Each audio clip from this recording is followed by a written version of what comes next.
Hello all. आपको पता होगा कि रिसेंटली कामचाटका में जो है अर्थक्वेक आया है एंड उसी रिगार्डिंग ये आर्टिकल है आज के इंडियन एक्सप्रेस में। We will talk about this. इसमें कुछ भी नहीं है, बेसिकली आपको they are explaining about earthquakes occurring in the region of Pacific Ring of Fire and apart from that they are also talking about 2 other zones which are prone to earthquakes. So we will also talk about all that, and we will understand that how this region where this earthquake has occurred, why this region is more prone to earthquakes, and not just earthquakes but high magnitude earthquakes occur in this region over and over again. So let's see. So जो इस earthquake का magnitude था that was 8.8, ठीक है, and it struck in the Kamchatka that is in the Russia's far east, and ये 6500 kilometre है east of Moscow. तो इतना किलोमीटर ईस्ट ऑफ मॉस्को ये लोकेट होता है कामचाटका, वहीं पे ये अर्थक्वेक आया है। And this earthquake also led to tsunami. So आपको पता होगा कि there are various impacts of earthquake, और उसमें से एक है tsunami. Tsunamis are result of earthquakes, ठीक है। Then due to that there has been flooding in the region and damage has been reported in the region. So the earthquake in the Kamchatka was strongest.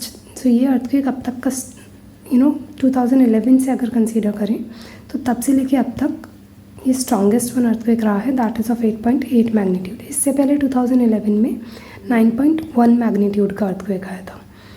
तो ये काफ़ी high intensity का earthquake रहा। दो यहाँ पे इतनी ज़्यादा एक्चुअली फैटेलिटीज़ देखने नहीं मिली हैं, बिकॉज़ ये जो रीजन है कामचाटका वाला, ये काफ़ी स्पार्स रीजन है।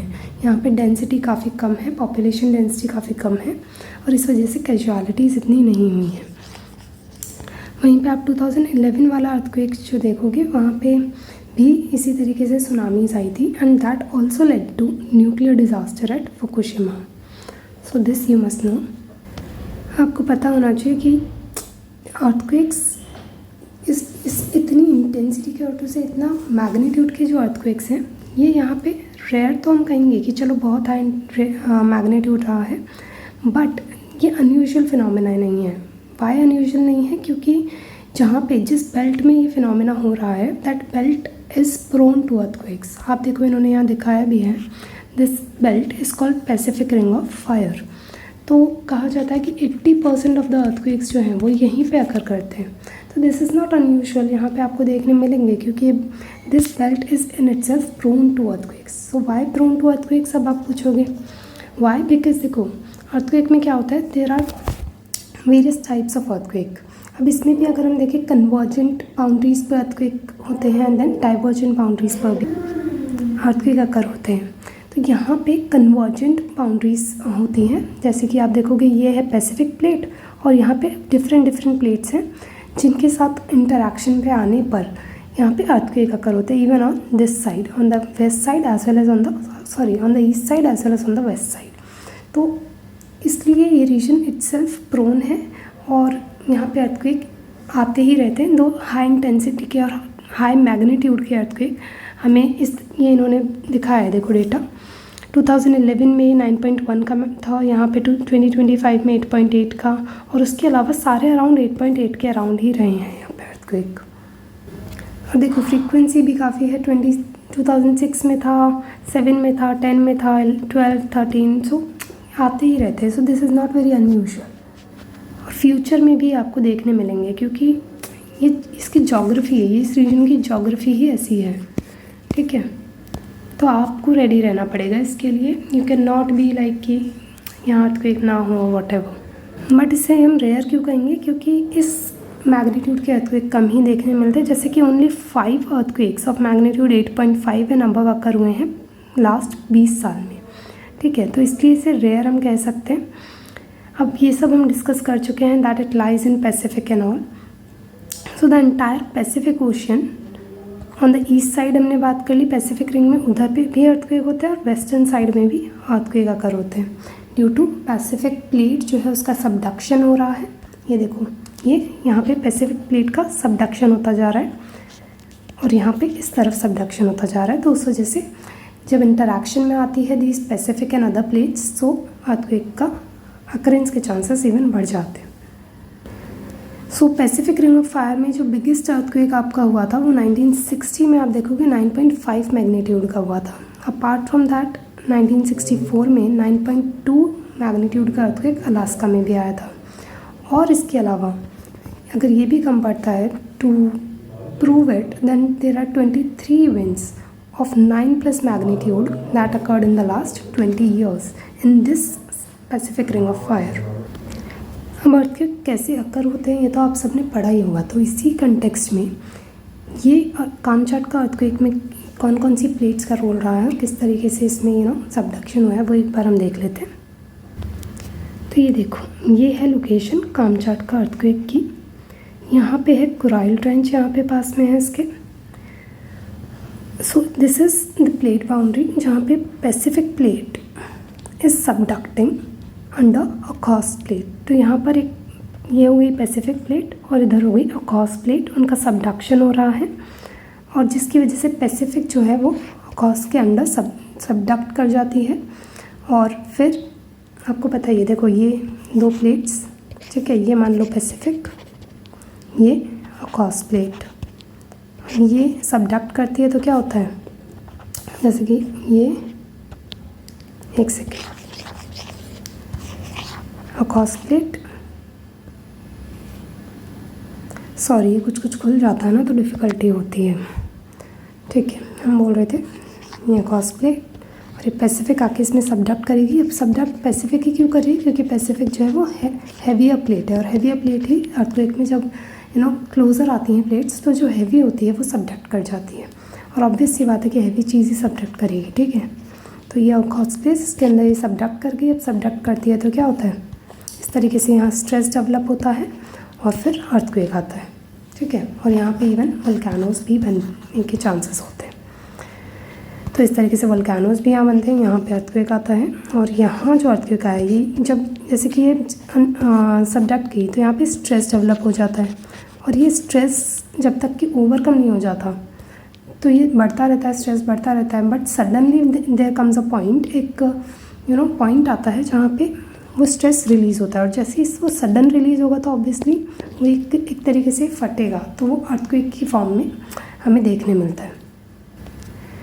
इसके अलावा आपको एक जो इम्पॉर्टेंट फैक्ट है कि पैसिफिक प्लेट अब जो है वो काफ़ी तेज़ी से सब मूव कर रही है। जैसे सारी प्लेट्स मूव कर रही हैं, आपको पता होगा, तो सबका एक रेट ऑफ मूवमेंट है। तो वहीं पे जो पैसिफिक प्लेट का रेट ऑफ मूवमेंट है वो थोड़ा सा तेज़ है इन कंपैरिजन टू अदर, और इसी वजह से यहाँ पे जो मैग्नीट्यूड होता है अर्थक्वेक का वो भी ज़्यादा रहता है। जैसे कि यहाँ 8.8 देखने मिला और हमने उस टेबल में देखा था कि सभी जो अर्थक्वेक्स थे उनका मैग्नीट्यूड अराउंड 8 था, राइट।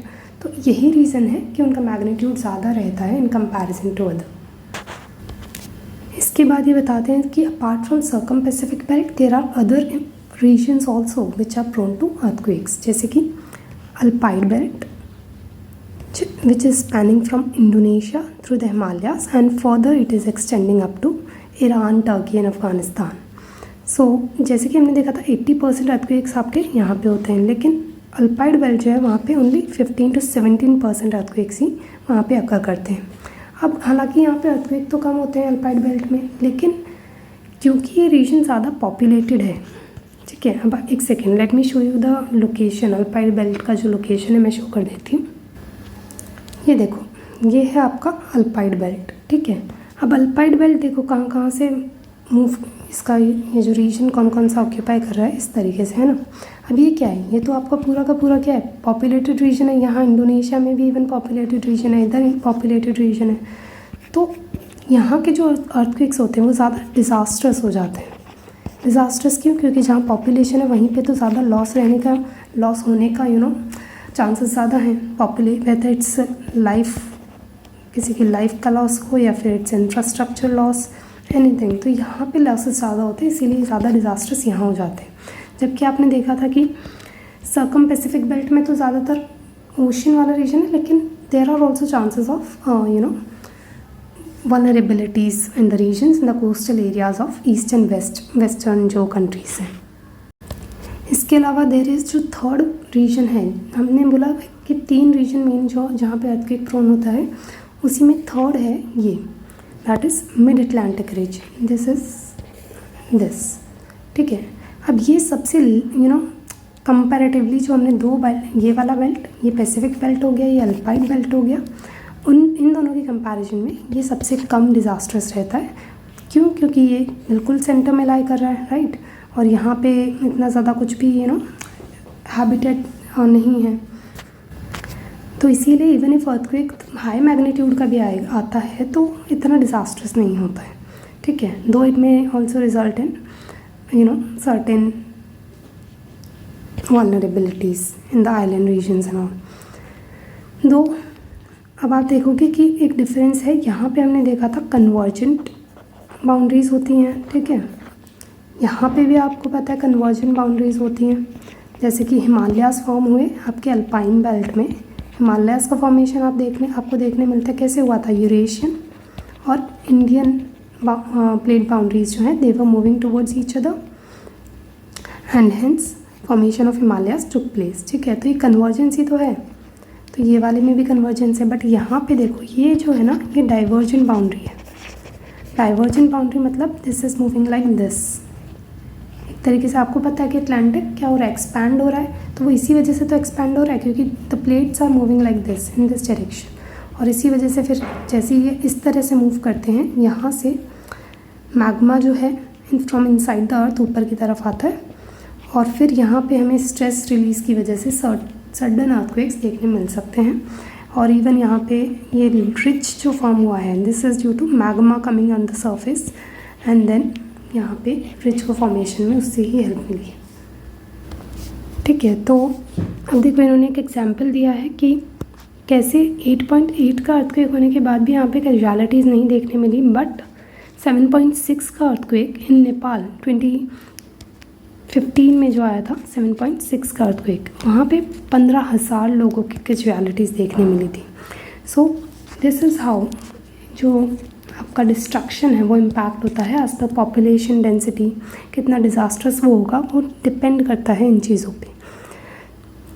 तो हमने ये सारे बेल्ट्स देख लिए एंड दिस लास्ट में ये बताते हैं कि कैसे अर्थक्वेक की जो मतलब फॉल्ट लाइन जो है, अर्थक्वेक में फॉल्ट लाइन बनती है, आपको पता होगा, आप सबने बेसिक्स पढ़े, तो वो फॉल्ट लाइन कितनी लॉन्ग है उस पर डिपेंड करता है कि अर्थक्वेक का जो स्ट्रेंथ है वो कितना ज़्यादा होगा।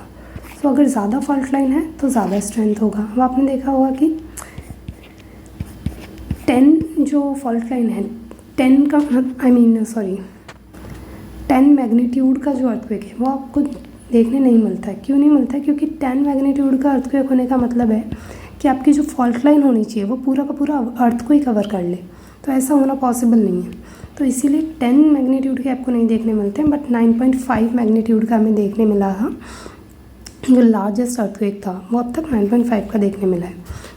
तो यही वो बताते हैं कि दिस इज़ बिकॉज उसकी फॉल्ट लाइन पे डिपेंड करता है कितनी लार्ज है। हम इसमें आप एक एग्जांपल दूँ तो जैसे कि चिले का 1960 का जो अर्थक्वेक था, वहाँ पे जो फॉल्ट लाइन है वो बहुत ज़्यादा थी, ठीक है, और उसी वजह से जो अर्थक्वेक आया that was also of higher magnitude, that is 9.5 का चिले में अर्थक्वेक आया उसी वजह से, ठीक है। सो बस यही है, this is it in this article. अब आप हमने यहाँ से जो रीसेंट अर्थक्वेक है उसको देख लिया है, बेसिक जो मेजर अर्थक्वेक प्रोन रीजन्स है वो भी देख लिए, बट आप अब अपने एंड पे इम्पैक्ट्स ऑफ अर्थक्वेक क्या क्या होते हैं वो आप सोच सकते हो, और देन आपको इंडिया में which are the most earthquake prone zones हैं वो आपको देखने हैं, और पूरा अर्थक्वेक का चैप्टर जो है वो आपको पता होना चाहिए, अर्थक्वेक का कंसेप्ट पूरा आपको आना चाहिए, so that if any question comes in the prelims, जिसमें प्रीलिम्स में काफ़ी क्वेश्चंस अर्थक्वेक पे कई बार पूछे गए हैं, तो वो आपको पूरा concept A to Z clear होना चाहिए। एपिसेंटर क्या होता है, फोकस क्या होता है, एंड ऑल एवरीथिंग, ठीक है। अब आपको पता होगा जैसे कि जो शैलो अर्थक्वेक्स होते हैं they are more disasters in comparison to the deeper ones, तो ये सब कंसेप्ट्स जो भी हैं वो सब आपको पता होने चाहिए। So this is it for this article, and if you like my video then you can like and subscribe it for more such videos. Thank you so much.